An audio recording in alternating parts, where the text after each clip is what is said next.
Blair, and I'm the Community Relations Director here at the Kenwood by Senior Star, and we are up in our memory care. This is an area that our folks live and I just want to kind of show you around and then also explain to you what our philosophy and culture is about our memory support. So in here you'll see a living room area that our folks will gather in, and this is a living area that we try to mimic something out of their own home so they feel comfortable in. One of the things that we do with our folks, we try to give them a lot of areas within the memory support that makes them feel comfortable. We offer what we call destination stations, and a lot of our families, I want you to come this way, a lot of our families have never heard of this, and I'm going to explain to you what a destination station is. It's actually areas that we have throughout the hallways of our memory support, and it's specifically designed for our residents that live here. So this is one of our destination stations, and this is obviously a very old typewriter, telephone, briefcase, so it's a working desk. And you have to remember, folks, sometimes they go back into the past and that's what they remember. So take for example, we have a gentleman, a lot of times he'll think he has to go to work. And so we're not going to tell him, you know, Mr. Smith, you've been retired for 20 years. We're going to go with that, and we're going to sit him down, have him work, and he's going to go back in time to a comfortable place. And then that helps reduces the agitation. And that's fine, you know, let him work here for an hour. It doesn't matter, it's 2 o'clock in the morning, and he's gotten confused that he should be sleeping. You know, to tell someone that you've been retired for 20 years and you need to go back to sleep, they get very, very agitated. And a lot of times that agitation increases, and we just want to get them to a place that they feel comfortable and at peace with. So we've developed these destination stations for our residents that sometimes have that tendency to go back to a place and time that they're comfortable with. So we develop these little stations throughout the area of our memory support, and our residents are able to interact with this, and it brings them to a very safe, comfortable place. So by doing that, we're not increasing their agitation, and we're not having to give them a pill. And once he's finished working, he feels comfortable, and then you know what? He did a great job at work. I'm tired, I'm gonna go back to sleep. So it's a good day at that point. So you'll see as we walk through the hallway, we have different destination stations. Some of the ladies, you know, with running the house and the nurturing and keeping the house going, they feel like they have to cook for the family. So we have cooking destination stations as well. We have baby doll, real life-size baby doll destination stations, when those, especially females, feel like they still, you know, are in charge of taking care of the children. So we have all these different areas throughout here. So the next one I'm going to show you, though, we're going to go inside of one of our folks that live here, their apartments. You can see what their world looks like. So come on, I'll take you down. Okay, so here we are. We're at someone's apartment. You'll see here, this is called a shadow box. And we do this for a number of different reasons. These are things that are very important to someone. And so when they come up onto their apartment door, they'll recognize these things and realize this is their home. And so it allows them to remember familiar things and know that this is the entryway into their home. So come on in. And this happens to be a one-bedroom apartment. We have various different sizes, studios, various different sizes of one-bedrooms, two-bedroom apartments in our memory support. But as you can see, these are things that are very familiar for this person, and these are things that makes this person feel at home. And one of the things that we do recommend, you know, a lot of families, you know, they always want what's best, and they're always wanting to buy new things, and we kind of discourage that. You know, if you bring in too many new pieces of furniture, they don't remember those pieces. They remember the old chair that always sat in their family room that they sat in. They don't remember the new sofa that you just bought. So those are things that we encourage, are pieces that you bring in from your home for your parents. And you can see that, you know, our folks, you know, they have their own bedroom, and there's, again, things that makes them feel comfortable with their comforter, and the different pictures. We encourage lots and lots of pictures around as well. So the apartment that you just saw, that's actually one of our gentlemen that lives here. And unfortunately, he's been having challenges with his dementia for a few years and has moved in with us. And his wife continues to live in our independent. What makes it nice, we're under one big roof. So she's able to kind of wiggle her way through the building and come in to visit with him at any time. And usually is here at lunchtime and having lunch with him. But yet then she's able to go on and do her things and not worry about her husband, since he's in our care. So the next thing I want to show you, we're going to go down another hallway here. And again, you're going to see these destination stations throughout. So this is this computer program, this is called the DACM, and it is a touchscreen program. And we use this for our folks here, and it is actually a proven program that actually helps strengthen folks' memory loss.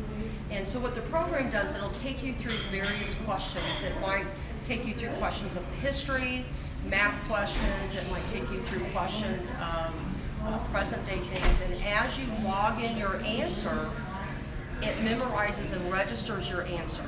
And then, so the next day when you log on, which our staff members help someone to do, if it realizes that the questions from the day before were too easy, they'll make them a little bit harder. And that'll continue to do that. It challenges you. Now, what also happens is one day, let's say you log on, and the computer realizes, hey, you've been doing this for 6 months and now you can't do this any longer. It allows us to then realize, to look into a little bit deeper what's going on. Are you having more cognitive issues? Are you going into that next stage of dementia? And it allows us to then kind of step back and refocus our care planning. And maybe you are going into a different stage that is so subtle that we couldn't pick up on, but yet this computer program could. So this is one of the destination stations as well. So now I am in what we call the snoozling room. The snoozling is a multi-sensory room, and we use this for folks that are typically sundowning. And basically sundowning, what it means, it's in the evening, just like you in the evening, you're tired, it takes more to concentrate and focus on, just to make dinner for the kids or read a book. So throw a little dementia in there and some age on top of that in the evening, and you're confused, you're tired, all of a sudden you'll see a lot of increased agitation and behaviors. And sometimes the destination stations do not work. Sometimes we do have a therapy dog. Sometimes our therapy dog is not working. So when all those fail, we then use the snoozling room at times. So if we know you as well as we should know you, we're going to know what different types of things to use inside the snoozling room for you. So come on in, and I want to show you the snoozling a little bit more.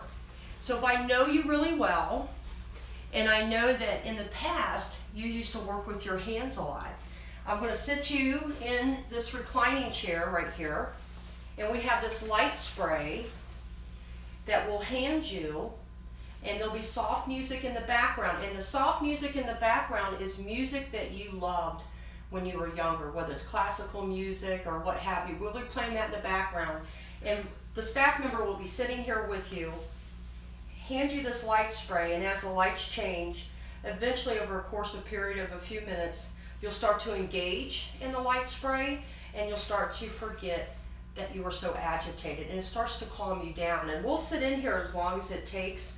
Sometimes it's 10 minutes, 30 minutes, sometimes it's a little bit longer, but then when you're done and you walk out of this room, you're in a much better spirit, you're not as highly agitated. And again, we didn't have to use a pill to give you a pill to calm you down. It's just another way that we do our program here.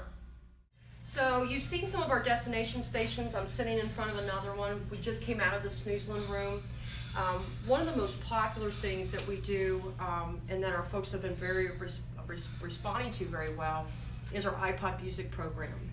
And again, once we start to see one become a little bit more agitated and a little bit more confused, and again, we can't really figure out why, because a lot of these folks aren't able to verbalize to us what they're feeling.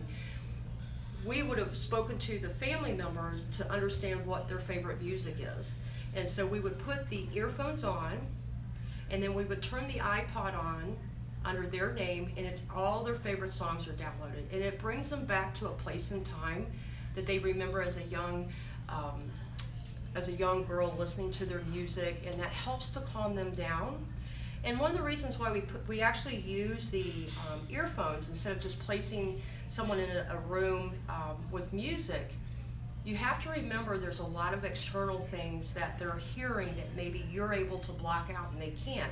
So by putting the earphones on, they're not hearing the door shut or the dishes in the background or the ceiling fan going on or people walking around. They're able to block those sounds out and just concentrate on the music. So the iPod music program has been very, very popular. One piece that we started about 6 or 7 months ago, and we're getting great data on that's really been effective, is our Memories in the Making program that is actually sponsored by the Alzheimer's Association. It's actually a painting program. And what this does, it taps into a part of a brain that you don't have to be a painter to do this. Your mind can flow very easily. And so folks that are very challenged with their Alzheimer's and dementia do not get stressed out with this. And so they're able to express themselves through painting. And we've seen some great data with this. So Memories in the Making, which is a painting program, we've been doing that now. It's been very successful. The very latest that we're really proud of, we started this about a month or so ago, and it's gone over very well. It's actually the fidget spinners. Brand new. We are one of the first ones in the city to start this with our dementia residents, and it allows them to start doing, allow them with their fine motor skills, helping them, and then as they're spinning the fidget spinner, it calms them down and able to settle them down a little bit to where they can sit and relax a little bit, and then the staff can start to engage with them. So we're really excited about that. We've only started it for about a month, and we'll continue to use that. Hopefully we'll start to see even more data come out of that as well. So this is our memory support program. Again, our biggest philosophy, if you get anything out of this in our culture, it's really about that centered care for that resident. Everyone is so unique, and their approach to them is so unique. Not one thing works for everyone. So that's the reason why we have all these different avenues to go down, and we're able to pull for different things for different folks, and that's why we've been so successful.